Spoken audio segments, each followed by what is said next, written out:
नमस्कार। Spread piece channel में आपका स्वागत है। आज हम आपको सुनाएंगे मुंशी प्रेमचंद की एक खूबसूरत कहानी, बड़े बाबू। 365 दिन, कई घंटे और कई मिनट की लगातार और अनथक दौड़ धूप के बाद मैं आखिर अपनी मंजिल पर धड़ से पहुंच गया। बड़े बाबू के दर्शन हो गए। मिट्टी के गोले ने आग के गोले का चक्कर पूरा कर लिया। अब तो आप भी मेरी भूगोल की लियाकत के कायल हो गए। इसे रुपक न समझिएगा। बड़े बाबू में दोपहर के सूरज की गर्मी और रोशनी थी, और मैं क्या, और मेरी बिसात क्या, एक मुट्ठी खाक। बड़े बाबू मुझे देखकर मुस्कुराए। हाय, यह बड़े लोगों की मुस्कुराहट। मेरा अधमरा सा शरीर कांपने लगा। जी में आया बड़े बाबू के कदमों पर बिछ जाऊं। मैं काफिर नहीं, गालिब का मुरीद नहीं। जन्नत के होने पर मुझे पूरा यकीन है। उतरा ही पूरा जितना अपने अंधेरे घर पर, लेकिन फरिश्ते मुझे जन्नत ले जाने के लिए आए तो भी यकीनन मुझे वह जबरदस्त खुशी न होती जो इस चमकती हुई मुस्कुराहट से हुई। आंखों में सरसों फूल गई। सारा दिल और दिमाग एक बगीचा बन गया। कल्पना ने मिस्र के ऊंचे महल बनाने शुरू कर दिए।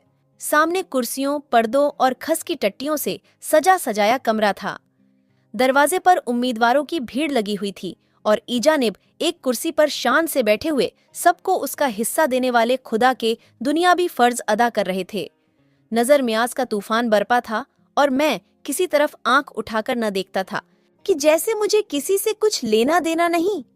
अचानक एक शेर जैसी गरज ने मेरे बनते हुए महल में एक भूचाल सा ला दिया। क्या काम है? हाय रे, ये भोलापन! इस पर सारी दुनिया के हसीनों का भोलापन और बेपरवाही निसार है। इस ड्याढ़ी पर माथा रगड़ते रगड़ते 365 दिन, कई घंटे और कई मिनट गुजर गए। चौखट का पत्थर घिसकर जमीन से मिल गया। ईदू बिसाती की दुकान के आधे खिलौने और गोवर्धन हलवाई की आधी दुकान इसी ड्योढ़ी की भेंट चढ़ गई। और मुझसे आज सवाल होता है, क्या काम है?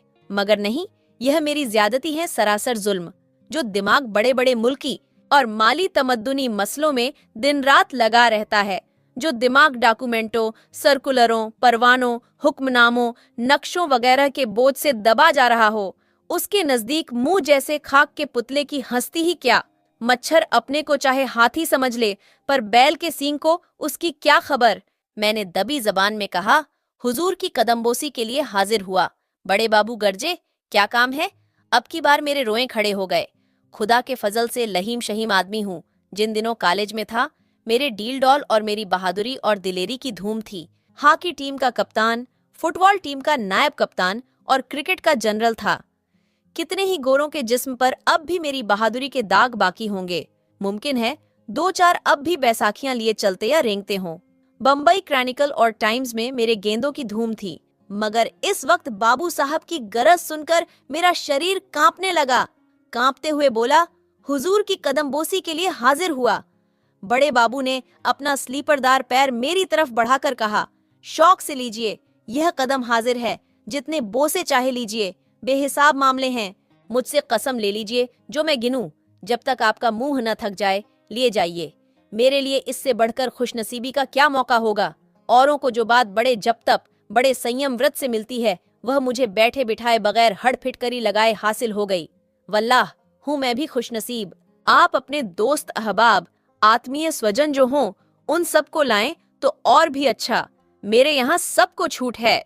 हंसी के पर्दे में यह जो जुल्म बड़े बाबू कर रहे थे, उस पर शायद अपने दिल में उनको नाज हो। इस मनहूस तकदीर का बुरा हो जो इस दरवाजे का भिखारी बनाए हुए है। जी में तो आया कि हजरत के बढ़े हुए पैर को खींच लूं और आपको जिंदगी भर के लिए सबक दे दूं कि बदनसीबों से दिल्लगी करने का यह मजा है। मगर बदनसीबी अगर दिल पर जब्र न कराए, जिल्लत का एहसास न पैदा करे, तो वह बदनसीबी क्यों कहलाए?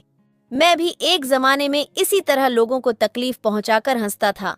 उस वक्त इन बड़े बाबुओं की मेरी निगाह में कोई हंसती न थी। कितने ही बड़े बाबुओं को रुलाकर छोड़ दिया। कोई ऐसा प्रोफेसर न था जिसका चेहरा मेरी सूरत देखते ही पीला न पड़ जाता हो। हजार हजार रुपया पाने वाले प्रोफेसरों की मुझसे कोर दबकी थी। ऐसे क्लर्कों को मैं समझता ही क्या था। लेकिन अब वह जमाना कहाँ। दिल में पछताया कि नाहक कदमबोसी का लफ्ज जबान पर लाया, मगर अपनी बात कहना जरूरी था। मैं पक्का इरादा करके आया था कि उस ड्योढ़ी से आज कुछ लेकर ही उठूंगा। मेरे धीरज और बड़े बाबू के इस तरह जानबूझकर अनजान बनने में रस्साकशी थी। दबी जबान से बोला, हुजूर, ग्रेजुएट हूँ, शुक्र है, हजार शुक्र हैं। बड़े बाबू हंसे, जैसे हांडी उबल पड़ी हो। वह गरज और वह करख्त आवाज न थी। मेरा माथा रगड़ना आखिर कहाँ तक असर न करता। शायद असर को मेरी दुआ से दुश्मनी नहीं। मेरे कान बड़ी बेकरारी से वे लफ्ज सुनने के लिए बेचैन हो रहे थे जिनसे मेरी रूह को खुशी होगी। मगर आह, जितनी मायूसी इन कानों को हुई है उतनी शायद पहाड़ खोदने वाले फरहाद को भी न हुई होगी। वह मुस्कुराहट न थी, मेरी तकदीर की हंसी थी। हुजूर ने फरमाया, बड़ी खुशी की बात है। मुल्क और कौम के लिए इससे ज्यादा खुशी की बात और क्या हो सकती है। मेरी दिल्ली तमन्ना है, मुल्क का हर एक नौजवान ग्रेजुएट हो जाए। ये ग्रेजुएट जिंदगी के जिस मैदान में जाए उस मैदान को तरक्की ही देगा। मुल्की, माली, तमद्दुनी, मजहबी गरज की हर एक किस्म की तहरीक का जन्म और तरक्की ग्रेजुएटों ही पर मुनहसर है। अगर मुल्क में ग्रेजुएटों का यह अफसोसनाक अकाल न होता तो असहयोग की तहरीक क्यों इतनी जल्दी मुर्दा हो जाती? क्यों बने हुए रंगे सियार, दगाबाज, जरपस्त लीडरों को डाकेजनी के ऐसे मौके मिलते? तबलीग क्यों मुबल्लिगे अलैहिस्सलाम की इल्लत बनती? ग्रेजुएट में सच और झूठ की परख, निगाह का फैलाव और जांचने तोलने की काबिलियत होना जरूरी बात है। मेरी आंखें तो ग्रेजुएटों को देखकर नशे के दर्जे तक खुशी से भर उठती हैं। आप भी खुदा के फजल से अपनी कस्म की बहुत अच्छी मिसाल हैं, बिल्कुल अप टू डेट। ये शेरवानी तो बरकत एंड को की दुकान की सिली हुई होगी, जूते भी डासन के हैं। क्यों ना हो, आप लोगों ने कौम की जिंदगी के मय्यार को बहुत ऊंचा बना दिया है और अब वह बहुत जल्द अपनी मंजिल पर पहुंचेगी। ब्लैकबर्ड पेन भी है, वेस्ट एंड की रिस्ट वॉच भी है। बेशक अब कौमी बेड़े को ख्वाजा खिजर की जरूरत भी नहीं, वह उनकी मिन्नत न करेगा। हाय तकदीर और वाय तकदीर, अगर जानता कि यह शेरवानी और फाउंटेन पेन और रिस्टवाज यूं मजाक का निशाना बनेगी तो दोस्तों का एहसान क्यों लेता। ब्लैकबर्ड पेन भी है, वेस्ट एंड की रिस्ट वॉच भी है। बेशक अब कौमी बेड़े को ख्वाजा खिजर की जरूरत भी नहीं, वह उनकी मिन्नत न करेगा। हाय तकदीर और वाय तकदीर, अगर जानता कि यह शेरवानी और फाउंटेन पेन और रिस्टवाज यूं मजाक का निशाना बनेगी तो दोस्तों का एहसान क्यों लेता। लंबे लंबे बाल कंधों पर बिखेरे, सुनहरा अमामा सर पर बांका तिरछा शान से बांधे, संदली रंग का नीचा कुर्ता पहने कमरे में आ पहुंचते हैं तो मजबूर होकर उनकी इज्जत करनी पड़ती है और उनकी पाकीज़गी के बारे में हजारों शुबह पैदा होने पर भी छोटी छोटी रकम जो उनकी नजर की जाती है वह 1 दर्जन भिखारियों को अच्छा खाना खिलाने के सामान इकट्ठा कर देती। पुरानी मसल है, भेस से ही भीख मिलती है, पर आज यह बात गलत साबित हो गई। अब बीवी साहिबा की वह तंबीह याद आई जो उसने चलते वक्त दी थी। क्यों बेकार अपनी बेइज्जती कराने जा रहे हो? वह साफ समझेंगे कि यह मांगे जांचे का ठाठ है। ऐसे रईस होते तो मेरे दरवाजे पर आते क्यों? उस वक्त मैंने इस तंबीह को बीवी की कमनिगाह और उसका गमवारपन समझा था, पर अब मालूम हुआ कि गमवारिने भी कभी कभी सूझ की बातें कहते हैं, मगर अब पछताना बेकार है। मैंने आजिजी से कहा, हुजूर, कहीं मेरी भी परवरिश फरमाएं। बड़े बाबू ने मेरी तरफ इस अंदाज से देखा जैसे मैं किसी दूसरी दुनिया का कोई जानवर हूँ और बहुत दिलासा देने के लहजे में बोले, आपकी परवरिश खुदा करेगा, वही सबका रज्जाक है। दुनिया जब से शुरू हुई तब से तमाम शायर, हकीम और औलिया यही सिखाते आए हैं कि खुदा पर भरोसा रख, और हम हैं कि उनकी हिदायत को भूल जाते हैं। लेकिन खैर, मैं आपको नेक सलाह देने में कंजूसी न करूंगा। आप एक अखबार निकाल लीजिए। यकीन मानिए, इसके लिए बहुत ज्यादा पढ़े लिखे होने की जरूरत नहीं, और आप तो खुदा के फजल से ग्रेजुएट हैं। स्वादिष्ट तिलाओं और स्तंभन बटियों के नुस्खे लिखिए। तिब्बे अकबर में आपको हजारों नुस्खे मिलेंगे। लाइब्रेरी जाकर नकल कर लाइए और अखबार में नए नाम से छापिए। कोक शास्त्र तो आपने पढ़ा ही होगा, अगर न पढ़ा हो तो एक बार पढ़ जाइए और अपने अखबार में शादी के मर्जों के तरीके लिखिए। कामेंद्रिय के नाम जितने ज्यादा आ सके बेहतर है। फिर देखिए कैसे डॉक्टर और प्रोफेसर और डिप्टी कलेक्टर आपके भक्त हो जाते हैं। इसका ख्याल रहे कि यह काम हकीमाना अंदाज से किया जाए। व्यापारी और हकीमाना अंदाज में थोड़ा फर्क है। व्यापारी सिर्फ अपनी दवाओं की तारीफ करता है, हकीम परिभाषाओं और सूक्तियों को खोलकर अपने लेखों को इल्मी रंग देता है। व्यापारी की तारीफ से लोग चिढ़ते हैं, हकीम की तारीफ भरोसा दिलाने वाली होती है। अगर इस मामले में कुछ समझने बूझने की जरूरत हो तो रिसाला दरवेश हाजिर हैं। अगर इस काम में आपको कुछ दिक्कत मालूम होती हो तो स्वामी श्रद्धानंद की खिदमत में जाकर शुद्धि पर आमादगी जाहिर कीजिए, फिर देखिए आपकी कितनी खातिर तवाज़ो होती है। इतना समझाए देता हूँ कि शुद्धि के लिए फौरन तैयार न हो जाइएगा। पहले दिन तो 2-4 हिंदू धर्म की किताबें मांग लाइएगा। 1 हफ्ते के बाद जाकर कुछ ऐतराज कीजिएगा, मगर ऐतराज ऐसे हो जिनका जवाब आसानी से दिया जा सके। इससे स्वामी जी को आपकी छानबीन और जानने की ख्वाहिश का यकीन हो जाएगा। बस आपकी चांदी है। आप इसके बाद इस्लाम की मुखालिफत पर 2-1 मजमून या मजमूनों का सिलसिला किसी हिंदू रिसाले में लिख देंगे तो आपकी जिंदगी और रोटी का मसला हल हो जाएगा। इससे भी सरल एक नुस्खा है, तबलीगी मिशन में शरीक हो जाइए। किसी हिंदू औरत, खासकर नौजवान बेवा, पर डोरे डालिए। आपको यह देखकर हैरत होगी कि वह कितनी आसानी से आपसे मोहब्बत करने लग जाती है। आप उसकी अंधेरी जिंदगी के लिए एक मशाल साबित होंगे। वह उज नहीं करती, शौक से इस्लाम कबूल कर लेगी। बस अब आप शहीदों में दाखिल हो गए। अगर जरा एहतियात से काम करते रहें तो आपकी जिंदगी बड़े चैन से गुजरेगी। एक ही खेवे में दीनों दुनिया दोनों ही पार हैं। जनाब, लीडर बन जाएंगे वल्लाह। 1 हफ्ते में आपका शुमार नामी गरामी लोगों में होने लगेगा, दीन के सच्चे पैरोकार।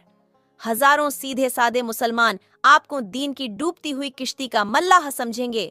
फिर खुदा के सिवा और किसी को खबर न होगी कि आपके हाथ क्या आता है और वह कहाँ जाता है, और खुदा कभी राज नहीं खोला करता, यह आप जानते ही हैं। ताज्जुब है कि इन मौकों पर आपकी निगाह क्यों नहीं जाती। मैं तो बुढ़ा हो गया और अब कोई नया काम नहीं सीख सकता, वरना इस वक्त लीडरों का लीडर होता। इस आग की लपट जैसे मजाक ने जिस्म में शोले पैदा कर दिए। आंखों से चिंगारियां निकलने लगीं। धीरज हाथ से छूटा जा रहा था, मगर कहरे दरवेश बर जाने दरवेश के मुताबिक सर झुकाकर खड़ा रहा। जितनी दलीलें दिमाग में कई दिनों से चुन चुन कर रखी थीं, सब धरी रह गईं। बहुत सोचने पर भी कोई नया पहलू ध्यान में न आया। यूं खुदा के फजल से बेवकूफ या कुंद जहन नहीं हूं, अच्छा दिमाग पाया है। इतने सोच विचार से कोई अच्छी सी गजल हो जाती, पर तबीयत ही तो है, न लड़ी। इत्तेफाक से जेब में हाथ डाला तो अचानक याद आ गया कि सिफारिशी खतों का एक पोथा भी साथ लाया हूं। रोब का दिमाग पर क्या असर पड़ता है, इसका आज तजुर्बा हो गया। उम्मीद से चेहरा फूल की तरह खिल उठा। खतों का पुलिंदा हाथ में लेकर बोला, हुजूर, यह चंद खत हैं, इन्हें मुलाहिजा फरमा लें। बड़े बाबू ने बंडल लेकर मेज पर रख दिया और उस पर एक उड़ती हुई नजर डालकर बोले, आपने अब तक इन मोतियों को क्यों छिपा रखा था? मेरे दिल में उम्मीद की खुशी का एक हंगामा बरपा हो गया। जबान जो बंद थी खुल गई। उमंग से बोला, हुजूर की शान शौकत ने मुझ पर इतना रोब डाल दिया और कुछ ऐसा जादू कर दिया कि मुझे इन खतों की याद न रही। हुजूर से मैं बिना नमक मिर्च लगाए सच सच कहता हूँ कि मैंने इनके लिए किसी तरह की कोशिश या सिफारिश नहीं पहुंचाई, किसी तरह की दौड़ भाग नहीं की। बड़े बाबू ने मुस्कुराकर कहा, अगर आप इनके लिए ज्यादा से ज्यादा दौड़ भाग करने में भी अपनी ताकत खर्च करते तो भी मैं आपको इसके लिए बुरा भला न कहता। आप बेशक बड़े खुशनसीब हैं कि यह नायाब चीज आपको बेमांग मिल गई। इसे जिंदगी के सफर का पासपोर्ट समझिए। वाह, आपको खुदा के फजल से एक एक से एक कद्रदान नसीब हुए। आप ज़हीन हैं, सीधे सच्चे हैं, बेलौस हैं, फर्माबरदार है। ओफो, आपके गुणों की तो कोई इंतहा ही नहीं है। कसम खुदा की, आप में तो तमाम भीतरी और बाहरी कमाल भरे हुए हैं। आप में सूझबूझ, गंभीरता, सच्चाई, चौकसी, कुलीनता, शराफत, बहादुरी, सभी गुण मौजूद हैं। आप तो नुमाइश में रखे जाने के काबिल मालूम होते हैं कि दुनिया आपको हैरत की निगाह से देखे तो दांतों तले उंगली दबाए। आज किसी भले का मुंह देखकर उठा था कि आप जैसे पाकीज़ा आदमी के दर्शन हुए। यह वे गुण हैं जो जिंदगी के हर एक मैदान में आपको शोहरत की छोटी तक पहुंचा सकते हैं। सरकारी नौकरी आप जैसे गुणियों की शान के काबिल नहीं। आपको यह कब गवारा होगा? इस दायरे में आते ही आदमी बिल्कुल जानवर बन जाता है। बोलिए, आप इसे मंजूर कर सकते हैं? हरगिज नहीं।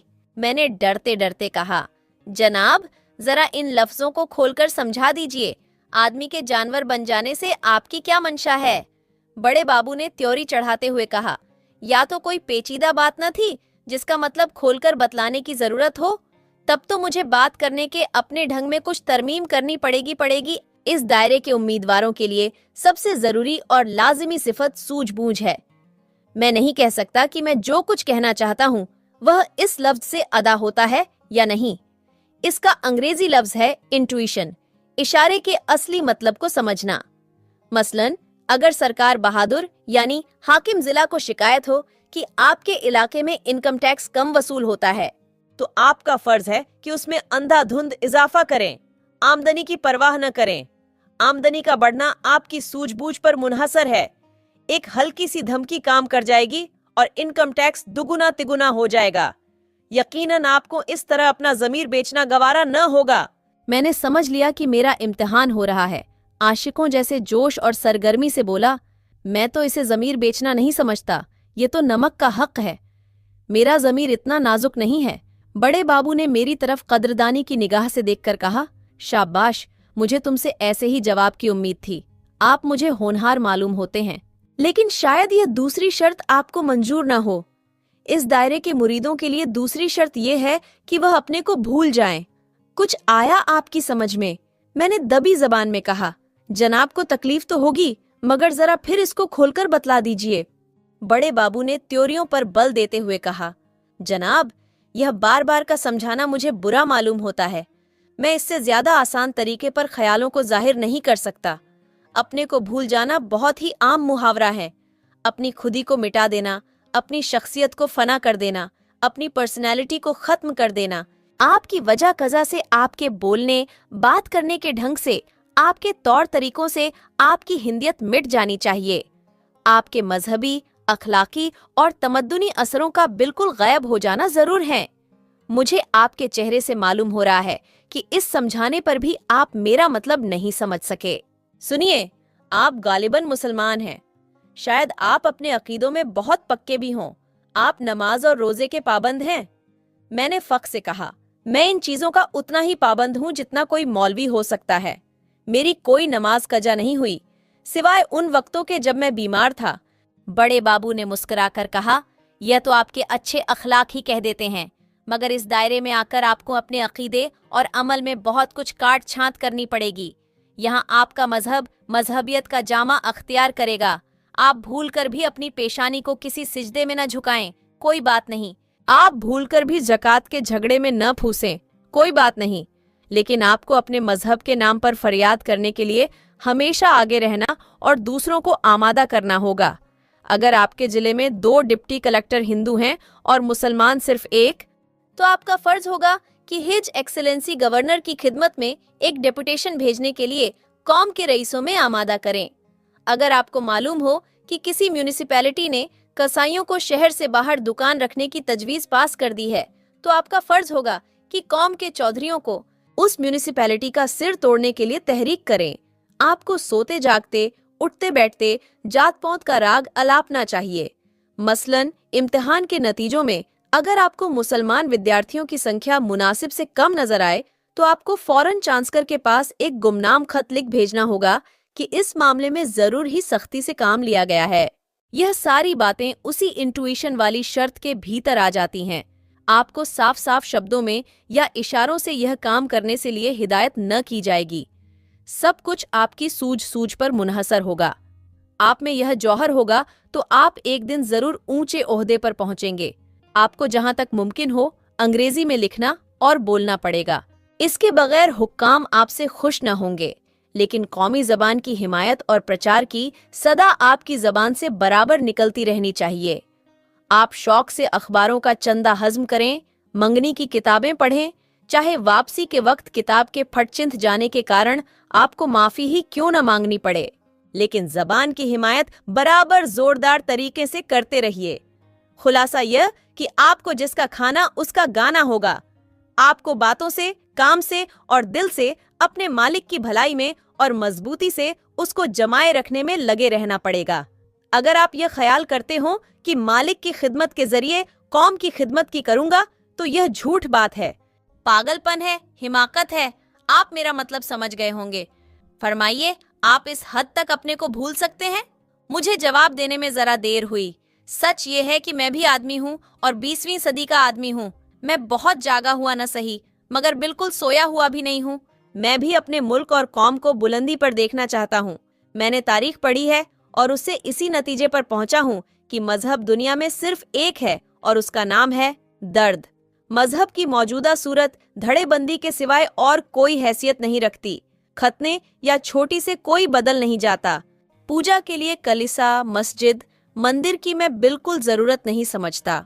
हाँ, यह मानता हूँ कि घमंड और खुदगर्जी को दबाए रखने के लिए कुछ करना जरूरी है। इसलिए नहीं कि उससे मुझे जन्नत मिलेगी या मेरी मुक्ति होगी, बल्कि सिर्फ इसलिए कि मुझे दूसरों के हक छीनने से नफरत होगी। मुझ में खुद ही का खासा झूठ मौजूद है। यूं अपनी खुशी से कहिए तो आपकी जूतियों सीधी करूं, लेकिन हुकूमत की बर्दाश्त नहीं। महकूम बनना शर्मनाक समझता हूं। किसी गरीब को जुल्म का शिकार होते देखकर मेरे खून में गर्मी पैदा हो जाती है। किसी से दबकर रहने से मर जाना बेहतर समझता हूं, लेकिन ख्याल हालतों पर तो फतह नहीं पा सकता। रोजी फिक्र तो सबसे बड़ी। इतने दिनों के बाद बड़े बाबू की निगाहें करम को अपनी ओर मुड़ता देखकर मैं इसके सिवा कि अपना सिर झुका दूं, दूसरा कर ही क्या सकता था। बोला, जनाब, मेरी तरफ से भरोसा रखें। मालिक की खिदमत में अपनी तरफ से कुछ उठा न रखूंगा। गैरत को फना कर देना होगा। मंजूर। शराफत के जज्बों को उठाकर ताक पर रख देना होगा। मंजूर। मुखबिरी करनी पड़ेगी। मंजूर। तो बिस्मिल्लाह, कल से आपका नाम उम्मीदवारों की फहरिस्त में लिख दिया जाएगा। मैंने सोचा था कल से कोई जगह मिल जाएगी। इतनी जिल्लत कबूल करने के बाद रोजी की फिक्र से तो आजाद हो जाऊंगा। अब यह हकीकत खुली, बरबस मुंह से निकला। और जगह कब तक मिलेगी? बड़े बाबू हंसे, वही दिल दुखाने वाली हंसी जिसमें तौहीन का पहलू खास था। जनाब, मैं कोई ज्योतिषी नहीं, कोई फकीर दरवेश नहीं। बेहतर है इस सवाल का जवाब आप किसी औलिया से पूछें। दस्तरखान बिछा देना मेरा काम है। खाना आएगा और वह आपके हलक में जाएगा। यह पेशीन गोई मैं नहीं कर सकता। मैंने मायूसी के साथ कहा, मैं तो इससे बड़ी इनायत का मुंतजिर था। बड़े बाबू कुर्सी से उठकर बोले, कसम खुदा की, आप परले दर्जे के कूड़मग्ज आदमी हैं। आपके दिमाग में भूसा भरा है। दस्तरखान का आ जाना आप कोई छोटी बात समझते हैं? इंतजार का मजा आपकी निगाह में कोई चीज ही नहीं। हालांकि इंतजार में इंसान उम्रें गुजार सकता है। अमलों से आपका परिचय हो जाएगा।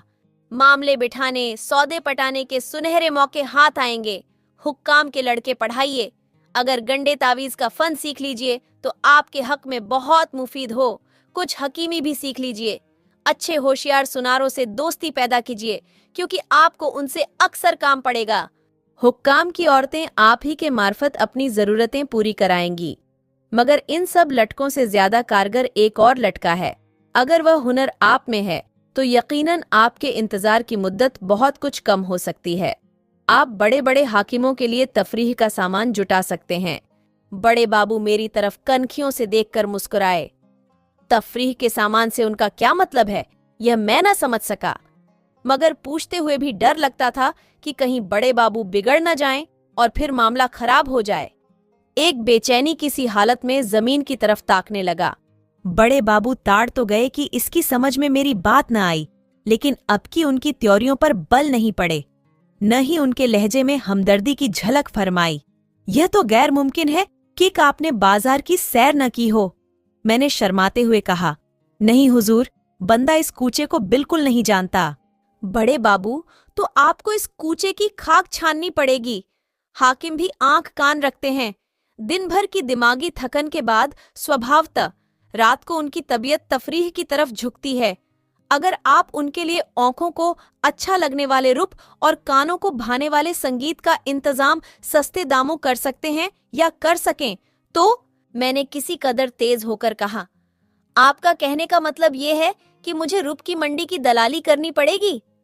बड़े बाबू, तो आप तेज क्यों होते हैं? अगर अब तक इतनी छोटी सी बात आप नहीं समझे तो ये मेरा कसूर है या आपकी अक्ल का? मेरे जिस्म में आग लग गई। जी में आया कि बड़े बाबू को जुजुत्सु के 2-4 हाथ दिखाऊं, मगर घर की बेसरो सामानी का ख्याल आ गया। बीवी की इंतजार करती हुई आंखें और बच्चों की भूखी सूरतें याद आ गईं। जिल्लत का एक दरिया हल्का से नीचे ढकेलते हुए बोला, जी नहीं, मैं तेज नहीं हुआ था। ऐसी बेअदबी मुझसे नहीं हो सकती। जरूरत ने मेरी गैरत को मिटा दिया है। आप मेरा नाम उम्मीदवारों में दर्ज कर दें। हालात मुझसे जो कुछ कराएंगे वह सब करूंगा और मरते दम तक आपका एहसानमंद रहूंगा। आप सुन रहे थे मुंशी प्रेमचंद की रोचक कहानी बड़े बाबू। अगर आपको स्टोरी पसंद आए तो कमेंट करके बताएं कहानी कैसा लगा, और चैनल को सब्सक्राइब करना न भूलें और बेल आइकन दबाना न भूलें ताकि आप हमारी नई वीडियो की जानकारी सबसे पहले